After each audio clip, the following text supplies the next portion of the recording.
Okay, good afternoon. This is the fifth class of entrepreneurial leadership. And I'll be a teacher as well as the person who you have read about. And at the same time, I'm Dean and President of Globis University. So I'm happy to be in front of you and looking forward to having discussion with you. What I'd like to do today is to talk about 5 factors you need to know for creation and innovation. I'm going to use for about 45 minutes to talk about that. And after that, I'd like to make it open for you to have questions on whatever I talked about, as well as on the topics that you have read on personal mission statement. In order to become visionary leaders who create innovative societies, you need to know 5 things. First thing is that you have to believe in your possibilities. Believe in your possibilities. Do not limit yourself by putting some kind of glass ceiling on top of you. You have to believe that there's no limit in your possibilities. This is the beginning of creation and innovation. I wrote on the book that I changed my mindset, that I will start believing my possibilities. And whoever believes in possibilities can create innovate. Whoever don't believe in possibilities will just follow those who have created it. So most important thing is to, first of all, to think there's no possibility, there's no limit in your possibilities. If you look at the frog, which is on the glass, and if you put the glass ceiling on top of it, frog initially jumps. However, it hits the ceiling, and eventually the frog will not jump any longer. And I don't want it to be like that. I want you to get rid of that glass ceiling and think there's no limit. The sky is not a limit, even the universe is not a limit. You have to believe there's an unlimited potential. And by doing it, at the same time, you have to think uniquely. If you are to do things by imitating or just copying other competitors doing, there will be no value added. You have to think uniquely so that will create something new and challenge it. In order to do that, you need to challenge the common sense and then think from zero basis about what is needed and what kind of things are needed. Steve Jobs said think differently, but I think think uniquely is more important. There's a saying in English that there's a think out of the box. This is one way to think out of the box, or think differently. Think differently means there's something, and think different. However, I would encourage you to think without any boxes. So there's no preoccupation, there's no boxes, there's no common sense, and try to think freely. And think uniquely means you're being yourself. And be yourself and think uniquely and come up with something totally different from other competitors and try to challenge the status quo and create innovative societies. I'll give one more thing which is needed is to think critically. Construct your business plan based on your new ideas and then think critically.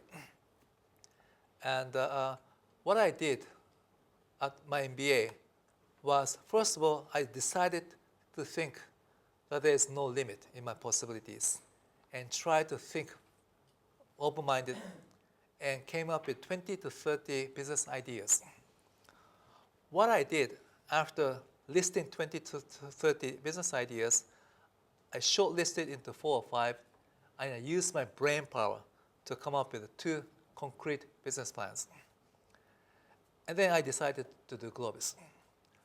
Up until creating business plan, you do not take any risks, you do not invest any money, and you may use some of your time, but there's no cost to you. So I encourage you to think without any boxes, and then think there's strong possibilities that you can do it, and at the same time come up with new ideas and list it, and come up and draft a business plan. And hopefully you present that to Globis Venture Challenge. And then if you're lucky, you get 5 million yen. And you may kickstart your business. And I encourage you to do that. And that kind of thinking is one step to create innovative societies. Second thing you do after creating a business plan is to attract stakeholders. Attracting stakeholders means that first of all, you have to have employees, and you have to have customers, you have to have suppliers, you have to have shareholders, and you have to have debt provider, which is banks, and you need to have good societies. And that's what you need to have.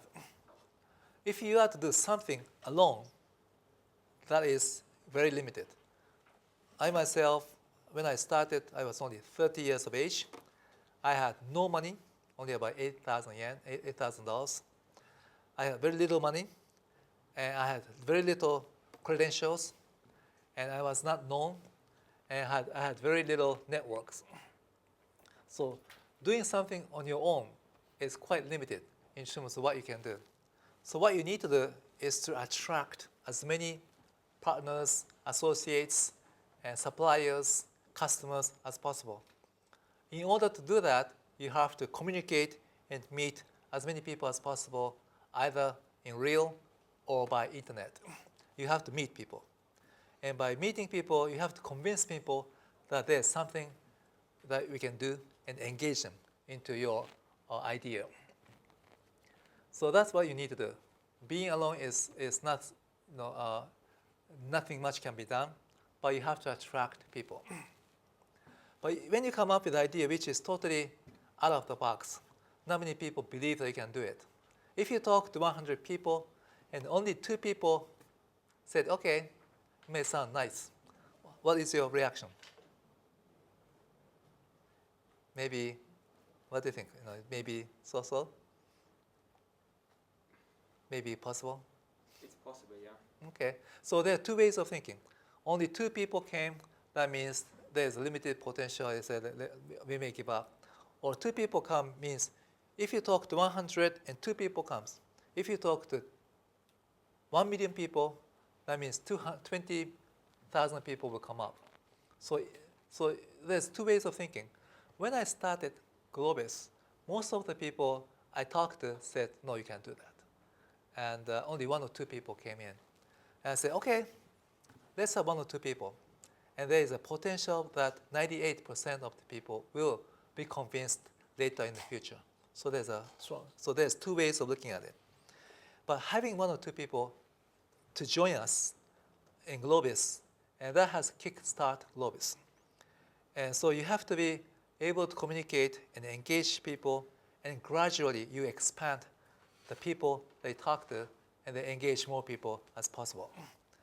So when I started Globis, like Yoshito, I was by myself. I quit Sumitomo and started Globis. And I had 2 employees join me, and I had $8,000 initial capital, $500 each by 1 investor, and 16 altogether, so I had shareholders. And I had 1 lecturer who was willing to do marketing course. So it was, at the same time, I rented out a classroom like this for 3 hours for $200. And so there were suppliers as well as partners. And I had 20 students came in. So customer, that time I was a customer. And then I had Sumitomo Bank contacted me, and there was a societies behind me. So by doing this, your idea becomes reality, and you engage people. And the more you engaged, the business will flourish, will expand. And so if you simplify the business, it is simple that business is engaging more people, engaging more customers, engaging more employees, engaging more shareholders, and engaging suppliers, and engaging societies. In order to do that, you have to communicate as many people as possible. On the other hand, business stops growing or starts shrinking whenever your stakeholder starts to leave when employees start to leave, when customers start to balk and say no, and when suppliers do not want to supply, and when shareholders do not invest, and when banks do not want to lend you any longer. That will be the limit of the growth of company. So what should we do? How can we find out that the customers or all the stakeholders are satisfied? Matt, do you have any? You do a survey. Survey, yeah. You listen to them and get feedbacks. So in case of Globis, we do every feedback as possible. So in case all the classes that we provide, you have to write up feedbacks. Whether professors are doing well, whether the curriculum is good, and teaching some kind of cases are good enough. So we hear your voices. And so that way we make sure that whatever we provide is up to your standard. We even provide quality guarantee. So whoever you don't like it, we pay back the tuition 100% to you. So we guarantee that.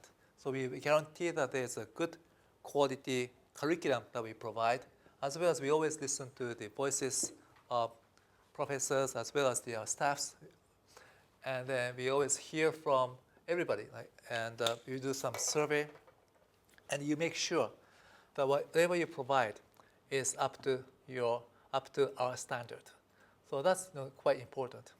By doing it, you can make sure that whatever your company is creating can engage people, and at the same time can make sure that there's satisfaction, and can make sure that the business will grow. There was a research done, which is in the service management course. I think some of you may have learned service management, that whoever is not satisfied tend to spread 10 times more than those who are satisfied. So that means in order to make sure the business grows, you have to get rid of those who are not satisfied by giving service recovery. So one of the ways we do service recovery is providing service guarantee.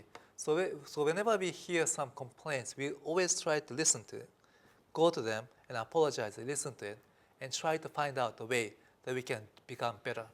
And that kind of mechanism has to be inputted onto the system so that we can make sure that whatever we provide as services and products are up to the standards. And that way we can make sure that this system stakeholder will become happy. There's always a question about what is the purpose of companies for? Is it to make money for shareholders? Is it to provide good products to customers? Or is it to provide good employment?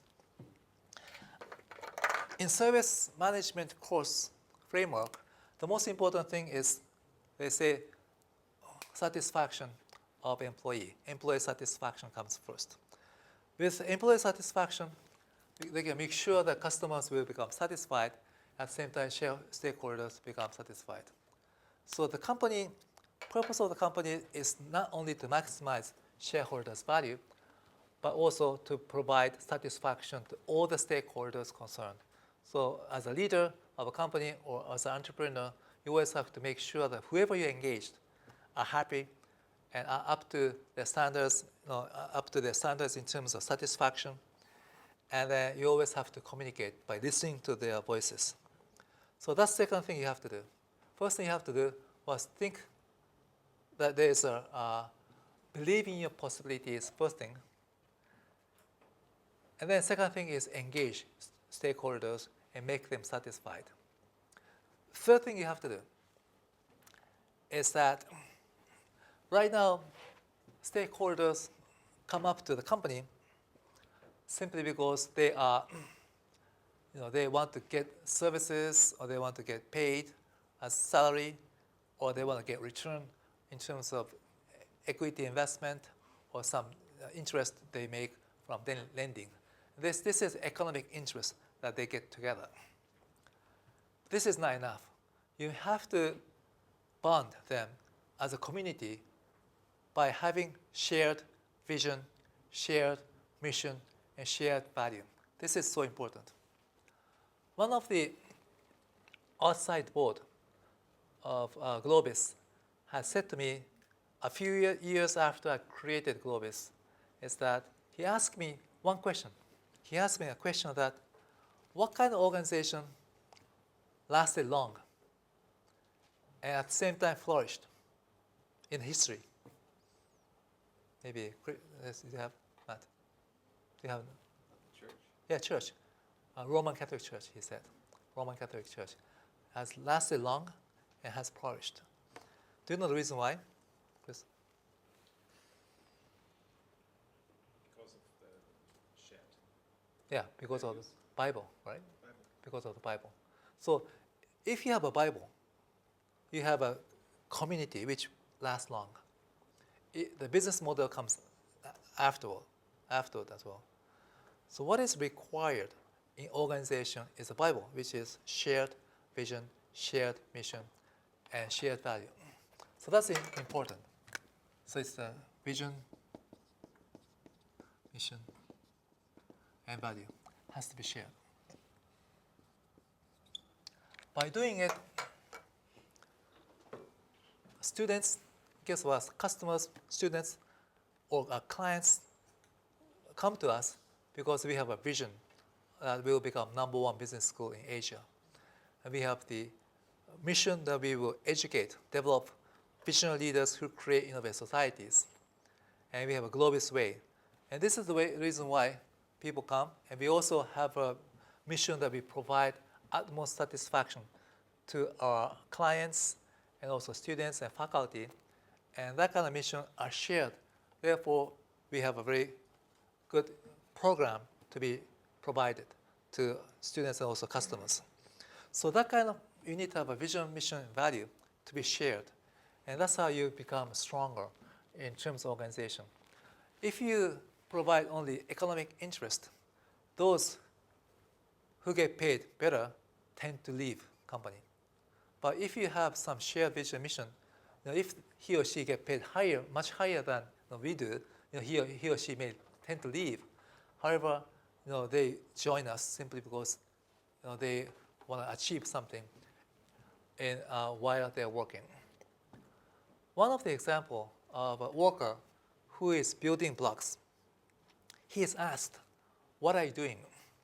And one of the workers' answer was, "I'm working on to get paid." The other worker's answer was, "I'm building blocks so that I'm going to create church. And after create church, there will be a place for prayers. And Sunday, there will be a Sunday school so the kids will gather and get educated. At the same time, there will be a community built within this, centered around this church." That's what I'm doing. And if you have a sense of mission in whatever you're doing, you tend to have a stronger motivation to come in. So that kind of vision and mission and value is so much important. So this is the third thing I said. First thing is that you need to believe in your possibilities and think uniquely, and at the same time come up with a business plan. Secondly, you try to engage as many people as possible, make sure that they get satisfied and become satisfied stakeholders. Third thing is to make them become a community by having shared vision and mission and value. Fourth thing you have to do to create innovative societies is that you have to win.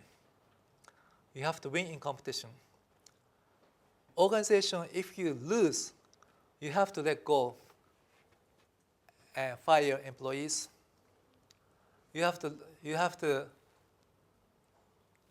make banks' debt to become bad debt, and shareholders lose investment, and customers will not get services any longer, and suppliers will lose where to supply their products and services. So winning is so much important. In order to win, it's a strategy is going to be needed. Strategy is going to be needed. That's what we are learning at Globis. So you need to have a strategy. At the same time, you need to have a good system. So HR system, financial system, and so forth. And so that the business, you can win and you can prosper. But in order to win, what kind of strategy is going to be needed? And what are the purposes of formulating strategy? The purposes of formulating strategy is to win. However, to win is difficult to judge because that's the last thing you do. Last thing you do is last thing you will come the result of. So one thing you have to do before winning is that you need to put yourself in the position which is in competitive advantage. So you have to put yourself into the position that you can win easily. So that's the position that you have to put yourself in. And that's very important. So in winning, in terms of corporate organizations, there are 5 things, 5 positions that you want to take. One is scale, economy of scale.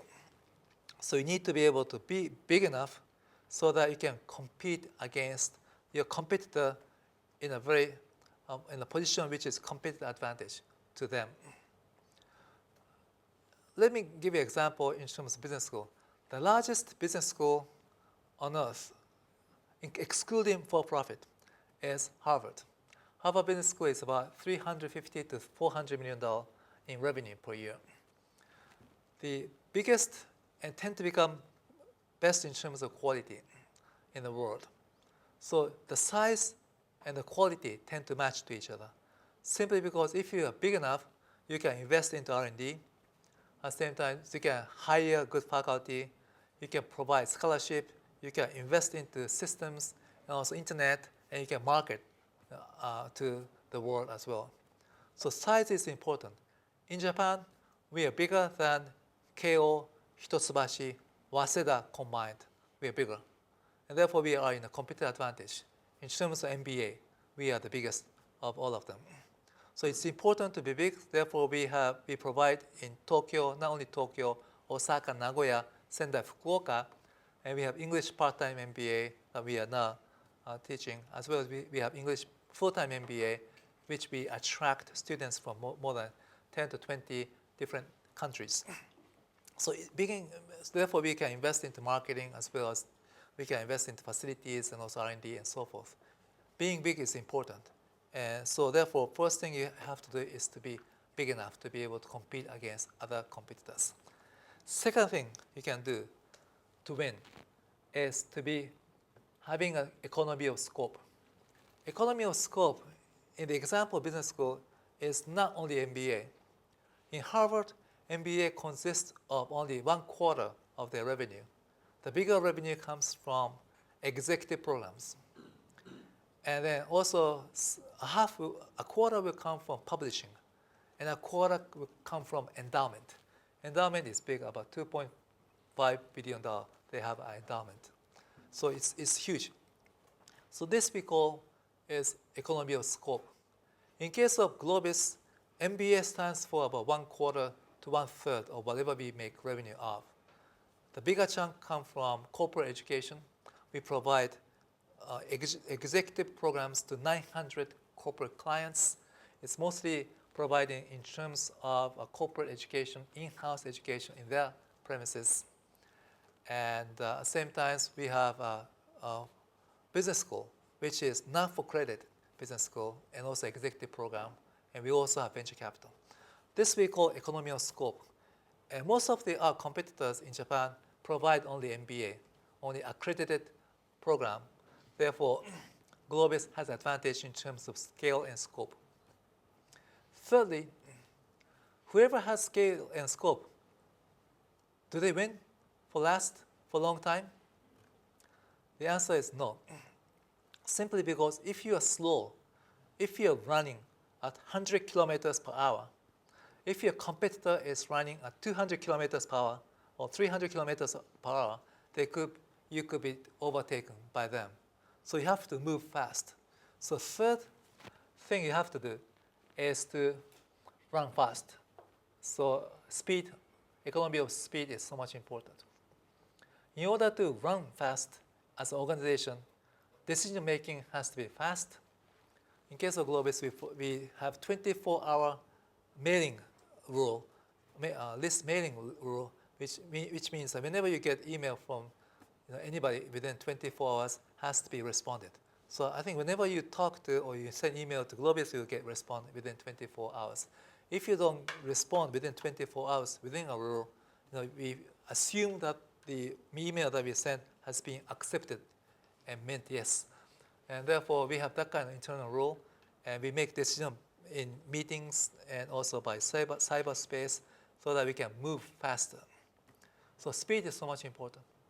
Fourthly, we scale, scope, and speed. However, in case of Globus, we are competing against Keigo, which has 150 years of history. We are competing against Hitotsubashi, which 70% of the revenue comes from shareholders, no, taxpayers' money. So taxpayers are paying 70% of Hitotsubashi. So therefore, it's competing against the government, competing against the oldest institution in Japan. So in order to win, scale, scope, and speed is not enough. You need to have a strong communication. Communication is needed simply because if you're not known to him or her, for him or her, you don't exist. If you're not known, you don't exist. If you don't provide good communication, whatever good things you provide, for them it's bad things. And whatever you have a very good, whatever you have a bad products and services, if you can communicate well, and for them it's a good product. So communication is a key to change the mindset of customers and societies. And in the business of education, reputation is so much needed. Therefore, you need to invest a lot into communication. So in order to win, communication is also important. So what kind of communication is going to be needed? When I started, I used direct mail, and I used publishing, like books, and I used publicity, like a newspaper, and we put advertisement on like a Nikkei and so forth, mostly printed media, and also direct mails as well. And then internet comes in. We used email, magazines, and then we started using blog and Twitters, Facebook. Now we have globis.tv, which is the video clips, and we have globis.jp, and we have ebooks, which is mostly like, digitalized books as well, and we're going to use apps as well. So with the advancement of technology, you have to use all the available communication tools to reach out to whoever is out there to show that you are there, and at the same time to show that you are good, and that kind of efforts are going to be needed. In case of Globis, we have to communicate globally, and therefore we need to make lots of money in terms of communication. Therefore, the scale is important, and at the same time, scope is important. So lastly, we need to compete on the global basis. Japanese economy itself is shrinking in comparison to the world. It used to be almost up to 20% in world GDP, now about 8 to 9%, and the future projected to be about 4 or 5% of the GDP. So if you confine yourself to the Japanese economy, that means you will shrink. Therefore, you need to think of global arena. At the same time, not only going global, you have to think of going to cyberspace as well, to internet as well, to expand. So whenever you need to do, whatever you do, you have to think about economic scale within the global basis, and also including cyberspace as well, so that you can we can explore the possibilities of market beyond the country. So fifth thing you have to do is to think of global arena and target to communicate to the globe as well to the cyberspace. And that's what you need to do in order to win. So in order to win, all you have to do is to have scale and scope and speed as well as communication. And lastly, you have to think about global, like a new geographic expansion. Not only confine yourself to one country, but think of global and cyberspace as well. So I said about 4 things.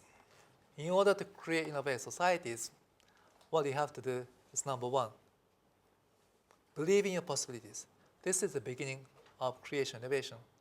And then think uniquely and come up with a business plan. And then secondly, engage stakeholders. Thirdly, share vision, mission, and value. and then winning strategy. Last thing you have to do, fifth thing you have to do for creation innovation is to educate yourself. Leadership education is so much important. I believe in one saying in Japanese which says that the organization is defined by leaders' capabilities. The organization is defined by leaders' capabilities. That means if leaders' capabilities are low, that means organization will not prosper. If leaders' capability is high, organization will grow and expand. If you think of the company like SoftBank and Uniqlo, fast retailing, you can see that those companies are expanding so fast. On the other hand, there are some companies which are not expanding. It's mostly because of the leader's capabilities. If leader's capability is high, he or she can expand and grow the company as much as their capabilities grow. So the organization will be defined by leaders' capabilities. This is what I believe in. So if you are running a company as leader, if you started one, or if you are being promoted to become leaders, what you have to do is you have to educate yourself to improve your leaders' capabilities. So on the other word, if your capability is high, you can grow your companies as much as possible. So what is needed in terms of investment is to educate your leaders' capabilities. Maybe the fastest way, the easiest way to grow your organization. In case of myself, Globis, we have decided to make this as #1 business school in Asia. If we are to create #1 business school in Asia, I have to become president, #1 president of business school in Asia. So what is the capabilities of #1 president or dean of business school in Asia? And I defined it when I was 30, and I listed whatever I had to do. And I tried to expand my capabilities as leaders. So I believe that if my leaders' capabilities become higher, there's a strong potential that our growth of Globis will become possible as well. If the leaders commit himself or herself in terms of leadership capability growth and improvement, that kind of efforts will be resonated by the followers among the team, and so that all of the followers will start improving their capability as well. So the organization become learning organization, and that's what you need to do. If leaders are not making efforts and say, you work yourself and you learn, if he or she is not working, it means very little room for convincing. So not many people will be convinced, because if you are not doing it, why do you have to do it? That kind of reaction you may tend to get.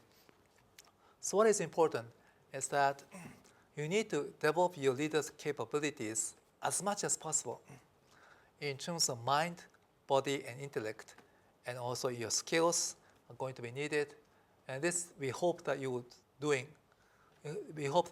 it even after graduation, and when you are holding very important jobs. I hope you keep on improving your capabilities as leaders. So what I said about creation innovation. #1, creation innovation starts from changing your mindset, that you can believe yourself.